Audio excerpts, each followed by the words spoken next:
On the morning of February 17, 1944, the first wave of American carrier aircraft approached Chuuk Lagoon from the east, flying low over the Pacific to avoid radar detection. Their target was Japan's most heavily fortified naval base in the Central Pacific, a fortress that Japanese propaganda had declared impregnable, a lagoon protected by coral reefs and defended by hundreds of aircraft and dozens of anti-aircraft batteries. Chuuk, known to the Allies as Truk, was Japan's Gibraltar, the anchorage where the combined fleet had staged between operations, the repair facility where damaged warships returned for maintenance, the supply depot that sustained Japanese forces across thousands of miles of ocean. Intelligence estimates suggested that 40 to 60 ships were anchored in the lagoon at any given time, making it the single most valuable target in the Pacific theater, after the Japanese home islands themselves. The American task force approaching that morning carried 9 carriers with over 500 aircraft, more striking power than had been assembled for any previous operation in the Pacific. Their orders were simple and absolute: destroy everything in Chuuk Lagoon. Over the next 3 days, they would execute the most devastating naval air attack of the war, sinking over 60 ships, destroying hundreds of aircraft, and transforming Japan's impregnable fortress into the largest underwater graveyard in the Pacific. The strategic importance of Chuuk Lagoon was rooted in geography and the realities of Pacific warfare. The lagoon was located roughly midway between Japan and the equator, positioned to dominate shipping lanes between the home islands and the resource-rich territories of Southeast Asia and the Southwest Pacific. Its natural harbor was enormous, over 40 miles across, protected by a barrier reef that restricted entry to a few narrow channels easily defended by shore batteries and minefields. Inside this protected anchorage, dozens of ships could shelter from storms and submarines while undergoing repairs or resupply operations. The surrounding islands provided space for airfields, storage depots, barracks, and the infrastructure needed to support major fleet operations. Japanese engineers had spent 2 decades fortifying these advantages, building Chuuk into a base that rivaled Pearl Harbor in capability and far exceeded it in natural defensive strength. The American decision to attack Chuuk reflected changing strategic priorities and growing confidence in carrier aviation capabilities. Earlier in the war, bypassing Chuuk had been considered essential. Attempting to neutralize such a heavily defended position would cost carriers and aircraft that America could not afford to lose. But by early 1944, the balance had shifted. American carrier production was reaching flood levels, with new Essex-class carriers entering service monthly. Pilot training programs were producing aviators faster than they could be deployed. Most critically, American carrier aircraft had evolved to the point where they could overwhelm defenses that would have been prohibitive a year earlier.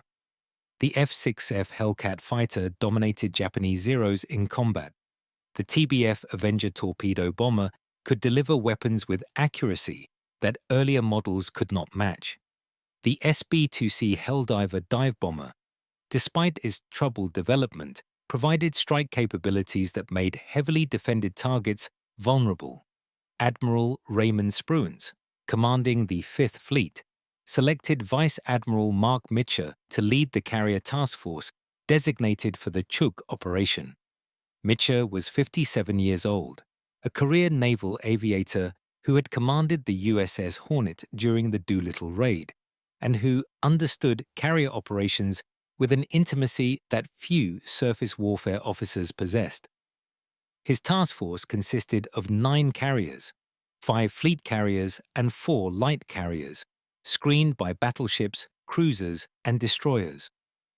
The combined air wings embarked on these carriers totaled over 500 aircraft, the largest concentration of naval aviation ever assembled for a single operation. The force was designated Task Force 58, and it represented American naval power at a scale that Japan could no longer match or counter. The approach to Chuuk required sailing across over 1,000 miles of ocean from the Marshall Islands, maintaining radio silence, avoiding Japanese reconnaissance aircraft, and positioning for dawn launch on February 17th. The weather cooperated, providing cloud cover that concealed the task force from aerial observation. Japanese intelligence, focused on American movements elsewhere in the Pacific, failed to detect the massive concentration of carriers steaming toward their most important base. The defenders at Chuuk were aware that an attack was possible. American submarines had been sighted approaching the lagoon, suggesting reconnaissance for possible operations, but they did not expect an assault of the magnitude that was actually approaching. The first indication that Chuuk's defenders had of the impending catastrophe came at dawn on February 17th, when radar operators detected incoming aircraft at ranges that suggested carrier launch positions alarmingly close to the base. Air raid sirens sounded across the lagoon.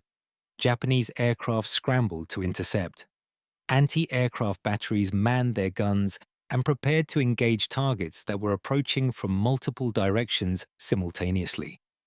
What followed was not a battle in the traditional sense, but a systematic destruction of defenses that could not adequately respond to the weight of attack being directed against them. The Hellcat fighters swept in first, engaging Japanese aircraft attempting to take off from Chuuk's airfields and hunting down those already airborne. The Americans had numerical superiority of roughly 3-1, and they pressed this advantage ruthlessly.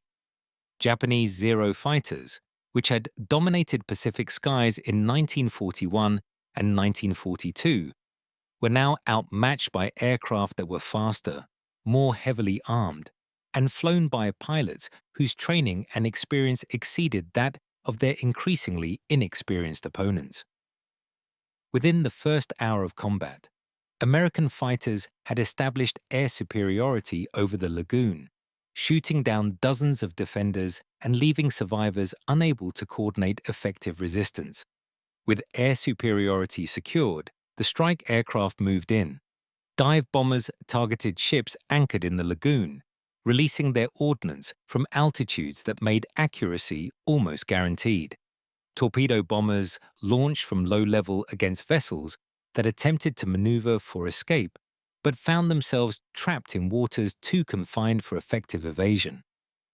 The attacks continued in waves throughout the day, each group of returning aircraft replaced by fresh strikes as carriers cycled their air wings through continuous operations.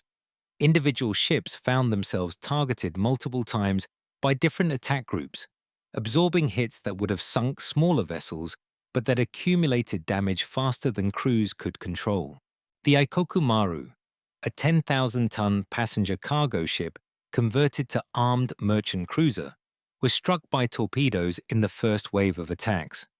Her ammunition magazines detonated, creating an explosion so massive that the mushroom cloud was visible from 70 miles away, and the shockwave damaged ships anchored a mile distant.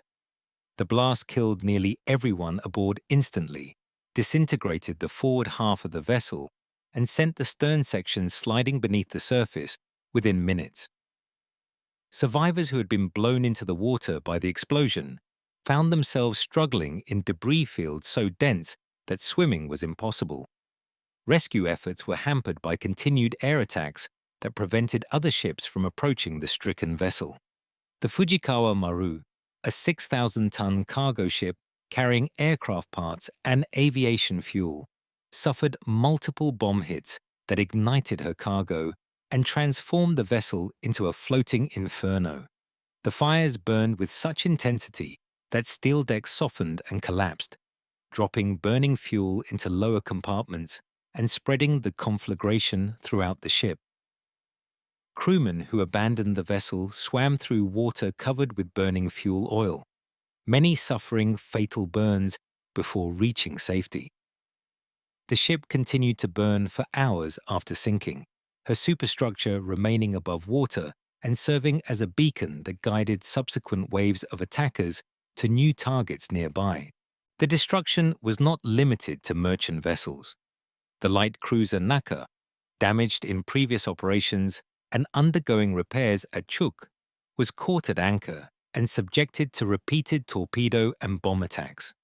She absorbed at least a dozen hits before her hull integrity failed, and she began to settle. Her crew abandoned ship as the vessel listed heavily to port, her guns still firing at attacking aircraft even as seawater flooded her engineering spaces. She capsized and sank within sight of the Japanese command post, her loss observed by senior officers who were powerless to prevent it. Submarines found themselves particularly vulnerable during the attack. The I-169, a large fleet submarine that had been conducting operations in the Central Pacific, was in port for resupply when the attack began. Submarines are fragile vessels when surfaced, their thin pressure hulls offering no protection against bombs or torpedoes. I-169 was struck by multiple bombs that penetrated her hull and detonated inside, killing the crew and sending the submarine to the bottom in shallow water, where her conning tower remained visible above the surface. Other submarines attempting to escape the lagoon through the narrow channels were attacked by aircraft patrolling the exits, several being sunk while attempting to dive in water too shallow for safe submersion. The airfields on Chuuk's surrounding islands were systematically destroyed through repeated strafing and bombing runs. Aircraft caught on the ground were set ablaze with incendiary ammunition. Runways were cratered to prevent takeoffs. Hangars and fuel storage facilities were bombed until they collapsed. By the end of the first day, Japanese air capability at Chuuk had been effectively eliminated. The nearly 300 aircraft that had been stationed at the base were either destroyed in the air or burned on the ground. The few survivors that managed to escape to outlying islands lacked the fuel or ordnance to mount counterattacks. The second day of operations saw the focus shift from combat operations to methodical destruction of infrastructure. Supply ships, tankers, and auxiliaries that had survived the first day's attacks were hunted systematically. Repair facilities were bombed. Fuel storage tanks were set ablaze, creating fires that burned for days. Warehouses containing supplies intended to sustain Japanese forces across the Pacific were demolished. The Americans were not merely defeating the defenders. They were eliminating Chuuk's utility as a base, ensuring that even if Japan retained possession of the islands, they would be useless for supporting fleet operations. The toll on shipping was staggering.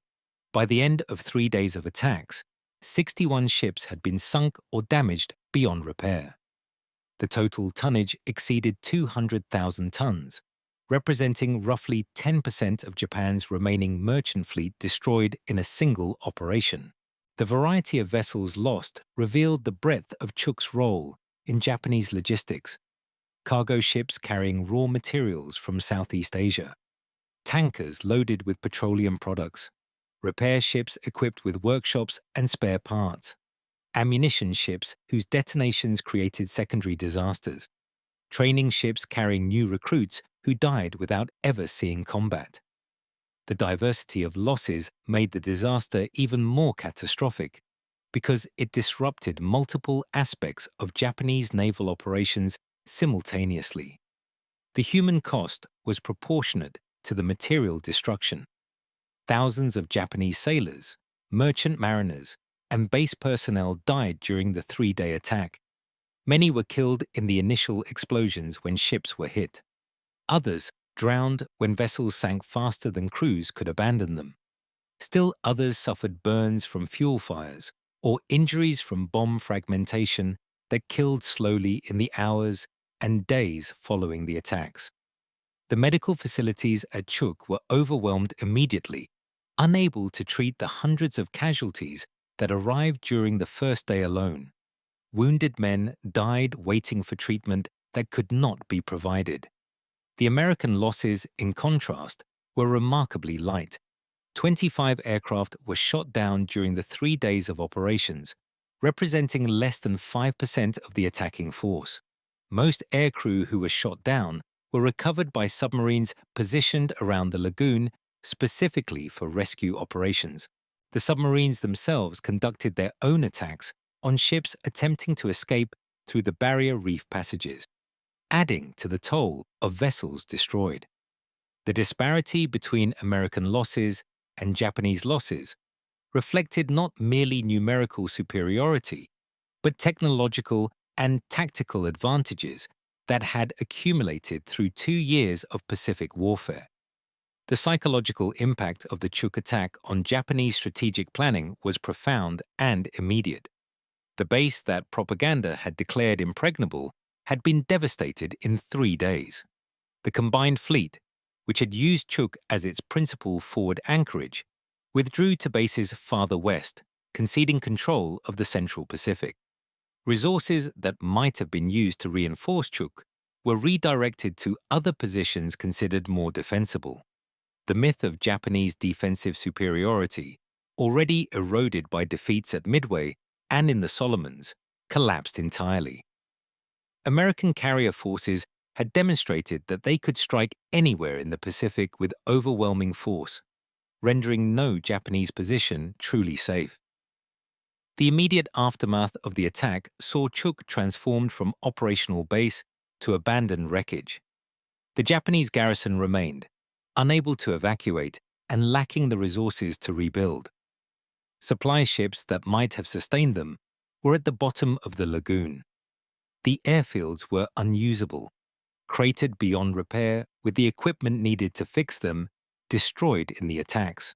The base that had housed 40,000 personnel before the attack was reduced to a fraction of that number, with survivors scavenging supplies from wrecked ships and abandoned warehouses. Malnutrition and disease became endemic as the blockade imposed by American submarines prevented supply vessels from reaching the isolated garrison. The decision not to invade Chuuk, but instead to bypass and neutralize it through air attack, represented a maturation of American Pacific strategy. Earlier in the war, such heavily fortified positions would have required amphibious assault, costing thousands of American casualties to capture. By 1944, American commanders understood that bases rendered useless through destruction of their infrastructure and isolation through naval blockade required no invasion. The garrison at Chuuk would remain until war's end, irrelevant to operations, consuming no American resources beyond occasional reconnaissance flights to ensure they remained inactive. Bypass strategy, enabled by carrier aviation and submarine warfare, allowed American forces to advance across the Pacific, while avoiding costly ground combat at every fortified position. The wrecks that now rest on the floor of Chuuk Lagoon have become one of the world's premier diving destinations, an underwater museum where the violence of war is preserved in remarkable detail. The crystal-clear water, the lack of salvage operations, and the absence of strong currents have left the wrecks in conditions that allow divers to explore cargo holds, engine rooms, and crew quarters frozen in time. Ships still hold their cargoes, aircraft parts, trucks, artillery pieces, personal effects, creating scenes that are simultaneously fascinating and haunting. The remains of the crews, many of whom died trapped inside sinking ships, are present throughout the wrecks, a reminder that these were not merely vessels, but communities of men whose lives ended in minutes of terror and confusion. The preservation of Chuuk's wrecks is partly accidental and partly deliberate. The lagoon's protected waters and the difficulty of salvage operations in such remote locations meant that extensive wreck removal was never economically viable. The wrecks were designated as war graves by international agreement, protecting them from commercial salvage while allowing recreational diving under controlled conditions. This combination of circumstances has created a time capsule where the material culture of 1940s naval warfare is preserved with fidelity that no museum could match. Divers exploring the Fujikawa Maru, find her hold still containing 0 fighter aircraft, their fuselages intact, their instruments preserved, waiting for assembly that never occurred. The San Francisco Maru, a cargo ship sunk while loaded with military vehicles, rests with tanks still chained to her decks, their guns pointing uselessly at fish that swim through open hatches. The Shinkoku Maru, a fleet oiler that burned and sank with her fuel cargo still aboard, leaks oil droplets that rise slowly through the water column, a phenomenon that will continue until the tanks finally rupture completely decades or centuries from now. The environmental legacy of Operation Hailstone continues to this day. The fuel oil trapped in the sunken vessels represents an environmental hazard that will eventually require remediation. The ordnance carried by many of the ships, torpedoes, depth charges, artillery shells, remains potentially dangerous despite decades of immersion. The biological colonization of the wrecks has created artificial reef systems that support marine life, transforming instruments of war into foundations for ecosystems. The lagoon has absorbed the catastrophe and made it part of its structure, neither forgetting nor being defined by the violence that occurred there. The strategic analysis of Operation Hailstone reveals it as perhaps the most efficient naval operation of the Pacific War, measured by resources expended versus damage inflicted. 3 days of carrier operations destroyed 10% of Japan's remaining merchant fleet, eliminated a major base, and demonstrated American capability to project power anywhere in the Pacific. The cost was 25 aircraft and their crews. No carriers were damaged. No surface ships were lost. The operation demonstrated what American industrial capacity, combined with technological superiority, could accomplish when properly coordinated and executed. The lessons drawn from Chuuk influence subsequent operations throughout the Pacific. The successful use of massed carrier aviation against heavily defended positions validated the fast carrier task force concept that would dominate American naval strategy through war's end.